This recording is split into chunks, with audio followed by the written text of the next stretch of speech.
Coucou à toi, bienvenue dans ce nouvel épisode de podcast. C'est un plaisir pour moi de revenir ici pour partager avec toi mes inspirations.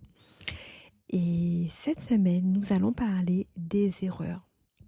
Ces fameuses erreurs que l'on n'aime pas faire et qui pourtant, si on les acceptait, nous permettraient de tenter beaucoup plus de choses dans notre vie. Alors, faisons un récap de pourquoi on n'aime pas faire d'erreurs.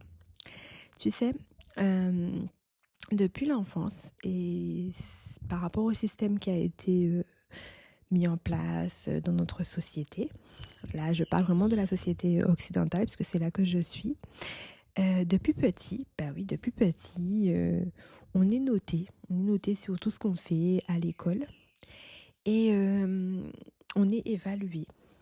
Et donc, c'est vraiment la culture de je regarde où tu as fait des erreurs pour pouvoir finalement, ben oui, évaluer ben, ta valeur à ce moment-là. Donc, en fait, depuis petit, on est câblé sur faire attention à ne pas faire d'erreur, à prendre bien la leçon et après la recracher et faire attention à ne pas faire d'erreur. Donc, ce qui se passe, c'est qu'on a un système qui est déjà vraiment habitué à ça. Et donc, dans la vie de tous les jours, quand on va grandir, ben on sera déjà câblé sur ça en fait. Et c'est pour ça que quand on doit tenter de nouvelles choses, euh, on peut, pour certaines personnes, avoir ce truc de vouloir être dans une recherche de perfection. En tout cas, moi, c'est un de mes trucs qui revient, oui, de mes problèmes. C'est que je veux souvent être parfaite dans ce que je fais. Et ça fait que parfois, ça aboutit, oui, à de la procrastination. Parce que jusqu'à ce que je me dise que c'est bon, que c'est pas assez parfait, en fait, j'ai du mal à le montrer au monde et j'aurais du mal aussi à me lancer. Et ces derniers temps, tu sais, j'expérimente le fait de passer au-delà de ça. C'est quelque chose que j'ai déjà commencé depuis longtemps, mais ces derniers temps, j'ai poussé un peu plus, expérimenter le fait de vraiment me dire, ok, là c'est bon en fait pour être présenté au monde. Et là, je te parle de pas seulement au niveau professionnel, mais je te parle aussi dans la vie de tous les jours, quand tu dois mettre en place quelque chose, un projet, je sais pas, mais rien que par exemple organiser une fête, tu vas te dire je le fais pas jusqu'à ce que ce soit pas parfait ou que j'ai pas, enfin si j'ai pas tous les éléments, je le fais pas. Et en fait, tu te rendras compte, on revient encore à de la simplicité, que parfois l'endroit où tu poses ta perfection, c'est-à-dire l'endroit où je te dis que ça doit être parfait, c'est finalement parfois pas l'endroit qui va t'apporter le plus de bonheur et de joie. Par exemple, si je m'interdis de faire une fête parce que je me dis que j'ai pas tous les éléments, en fait, tu te rendras compte que même sans avoir tous les éléments, quand tu feras ta fête, la, la chose qui va ressortir de ta fête, ce sera pas peut-être toutes les choses que tu voulais y mettre et qui n'étaient pas présentes dans ta fête, c'est aussi la joie qui va ressortir de ta fête. Ce sera pas si tu voulais qu'il y ait plus de matériel, que tu aies telle ou telle chose soit présente. Finalement, le plus important, ce sera la joie qui va ressortir de ta fête et la cohésion entre les invités. En fait, parfois, on pose la perfection à des endroits où on devient limite des psychopathes. J'ai une amie qui disait ça des fois, elle disait ouais, il faut pas que je sois psychopathe. Ben là, c'est la même chose, des fois, on est des psychopathes de la recherche du détail, enfin pour certaines personnes. En tout cas, moi, ça peut m'arriver. Mais tu sais, ces derniers temps, j'expérimente ça, j'expérimente le fait d'aller, d'essayer et d'oser. Voilà, d'oser. Et puis d'arranger après. Parce que c'est toujours bien d'avoir un pied dans la chose déjà. Et puis après, tu vois comment tu arranges. Ça demande de l'humilité. Ça demande aussi d'accepter sa vulnérabilité. Hein. Parce que finalement, quand on parle d'accepter de faire des erreurs, on parle de ça aussi. On parle d'accepter qui on est en fait, dans notre entièreté, comme une personne qui n'est pas parfaite, comme un humain qui a ses parts d'ombre, ses parts de lumière. qui a ses vulnérabilités. Et je me dis que quand tu commences à t'ouvrir à ça, à accueillir tes vulnérabilités, en fait, tu peux faire plus de choses parce que tu n'as plus peur, en fait, que les autres découvrent des choses que tu veux cacher, en fait. Tu vois? Tu te dis, OK, je suis OK avec toutes ces parts de moi, avec le fait que je ne sois pas quelqu'un de parfait et que je ne le serai jamais parce que finalement, c'est pas le but. Est-ce que c'est beau finalement d'être parfait? Tu vois? Est-ce que quand tu vois quelque chose de parfait au millimètre près, est-ce que c'est attirant, un truc lisse? On aime bien un peu quand ça déborde, enfin voilà, qu'on aime bien quand ça a des variations. Voilà, on n'aime pas quand c'est parfait. En tout cas, moi, j'aime pas quand c'est parfait. Et du coup, en fait, c'est ça le truc, c'est de vraiment accueillir ces parts de nous et ces parts de vulnérabilité pour ne plus avoir peur que l'autre les voit, tu vois. Et parfois, tout ça, tout ce processus désireux, accepter de faire des erreurs, c'est souvent lié au fait que on n'accepte pas qu'on nous voit sous cet angle-là, en fait. On, on voudrait qu'on nous voit que comme une personne seulement, justement, bah, qui sait que montrer, en fait, ses parts de lumière. Et en fait, en réalité, c'est pas vrai parce que, ben voilà, il y a l'ombre, il y a la lumière, comme dans la vie, il y a le jour et il y a la nuit. Donc, on aime bien la nuit aussi. Donc, c'est ce truc-là de pouvoir s'accueillir entièrement, finalement, et de se rappeler que les erreurs, en fait, ben déjà nous permettent d'avancer parce que, voilà, ça nous permet de nous remettre en question et plus vite on va se rendre compte justement de ce qui ne nous va pas et plus vite, en fait, on pourra ajuster. Et j'avais entendu une fille, ça me vient en parlant de ça, qui disait cette année, j'arrête de vivre dans ma tête, tu vois. Et ça m'a fait tilt parce que je me suis dit des fois quand même, c'est vrai pour certaines personnes, il y a certaines choses, en tout cas, qu'on vit dans nos têtes. Ça va dépendre du domaine, mais il y a certaines choses qu'on peut être amené à vivre dans nos têtes, tu vois. On a déjà fait dans notre tête, mais on n'a pas encore fait en vrai. Parce qu'il y a ce truc de l'inconnu, en fait, de cette part de l'inconnu que cette chose nous renvoie à une part de l'inconnu. Donc finalement, à cette possibilité de se, entre parenthèses, casser la gueule et qui nous fait peur, en fait, tu vois. Et c'est ce truc de se réconcilier avec, avec l'inconnu, en fait, de se réconcilier avec le fait que, ben ok, on sait pas tout. Et quand tu regardes bien dans la vie de tous les jours, en fait, ben voilà, on sait vraiment pas tout, en fait, tu vois. On a des approximations sur ce qui va se passer, mais il y a plein de choses sur lesquelles on est dans un total flou. Et on est obligé d'accepter. Tu vois, genre là, bon, c'est clair que la météo a déjà prévu le temps. Le temps, on sait que potentiellement il va faire beau, mais demain, mais ça se peut qu'il fasse pas beau en fait. Et demain, en fait, on sait que la journée va se passer d'une certaine façon, mais ça peut ne pas se passer comme ça. Tu vois, en fait, la vie, c'est une sorte de, j'allais dire, de gros bordel, d'inconnu.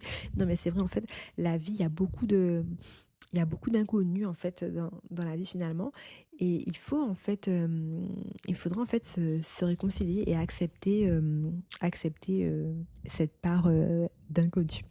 Donc l'erreur en tout cas en général, c'est quelque chose qui tient à notre imperfection, qui tient à notre vulnérabilité et qui nous permettent de progresser. Et l'autre jour, en fait, aussi, je me disais, en fait,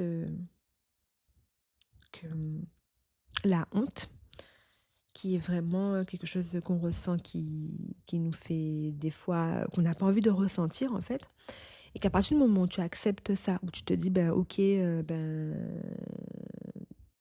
voilà, j'accepte d'avoir honte parce que finalement, je suis une personne... j'accepte, en fait, de ressentir ça, finalement, la honte.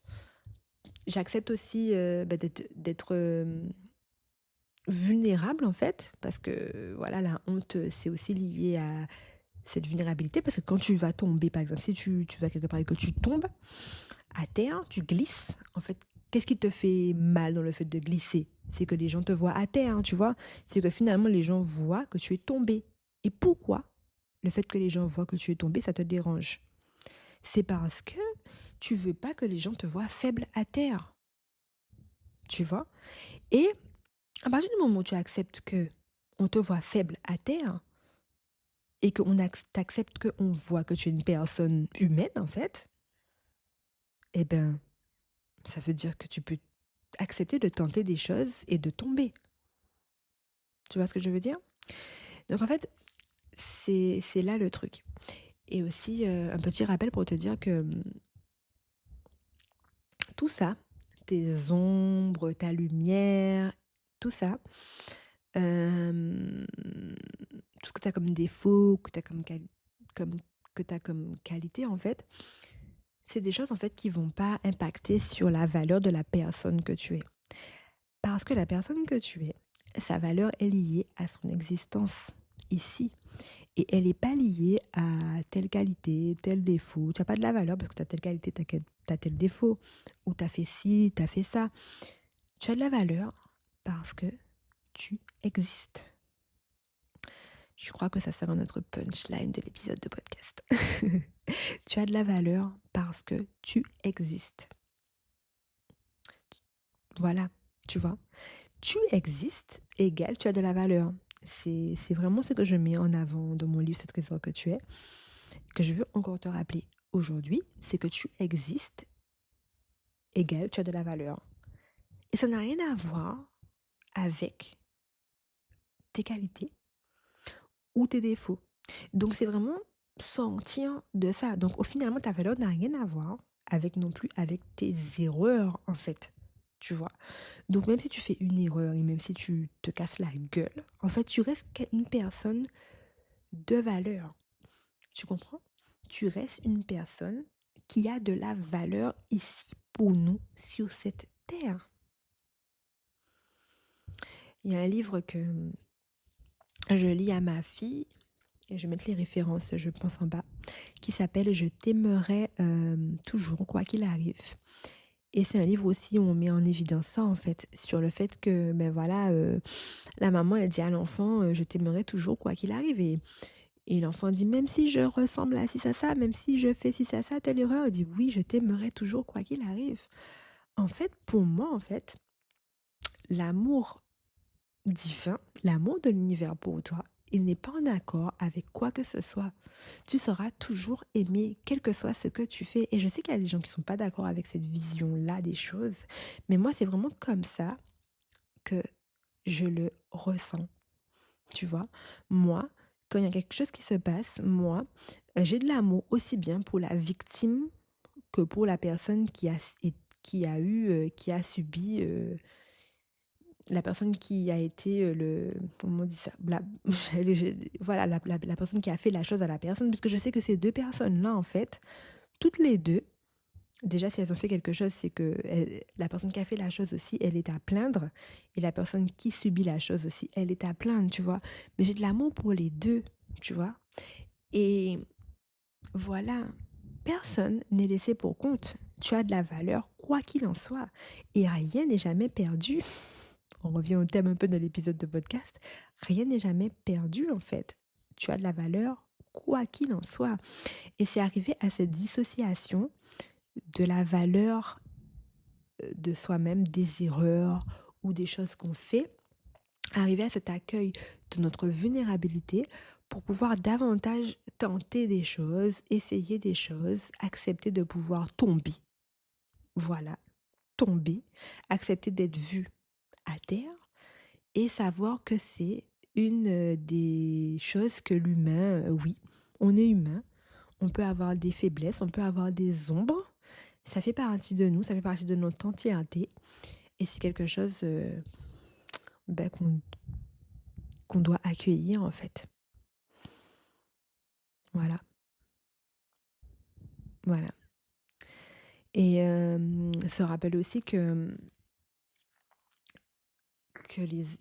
tout le monde en fait a des ombres tout le monde a des ombres en fait.